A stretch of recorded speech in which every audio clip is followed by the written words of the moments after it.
Goarees using whatever he can, all the stuns, all the CC with his pets and whatever souls he's got in order to keep Dan at a distance, and that's the best he can do is just keeping Dan at a distance. Those pets are actually doing a little bit of damage. Those pets are actually doing a decent bit of overall damage. Look at the amount of little rats he's got everywhere, dude.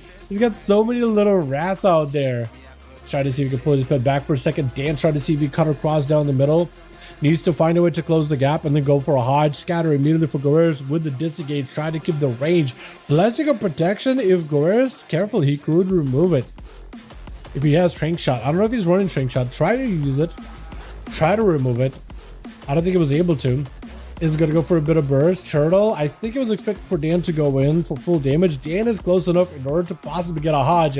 But yet another disengage with a binding shot does help. Goarees ends up getting a little bit too far away, losing out on some of the damage you could have done to Dan. But for Dan, whenever Goarees is behind the pillar like this, I actually think that's like the best time for you to cut across. If the pets ever give you like a freedom to, you know, get a breather, but that is the best time to cut across to try to see if you can close that gap.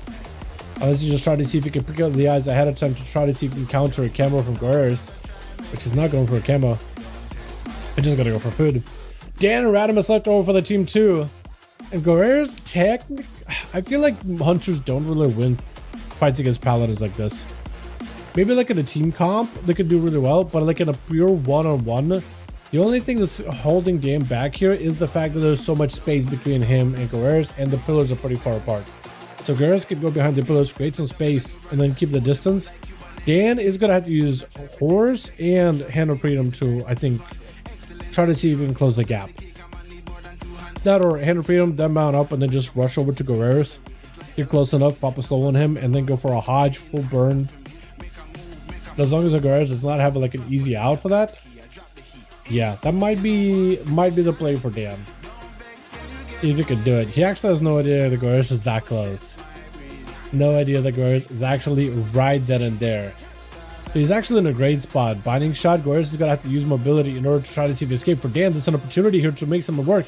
Unless you get a Hand of Freedom right now, he's going to get slowed. Silence for after. Finally able to close the gap. Just needs the stun. He's going to go for the bubble. Hunter's right there. He's going to be tricking out for Goarees. He needs to live, survive the bubble. Does not have a turtle shot to counter the bubble. As an immune for an immune is going to be blind for Dan with an interrupt onto Holy. I don't know if he's got Lay on Hands. If he has Lay on Hands, he's definitely going to have to use it. Using Shield of Venus to try to see if that'll be enough for him to traverse towards Goarees. We got another Hodge. That would be ideal.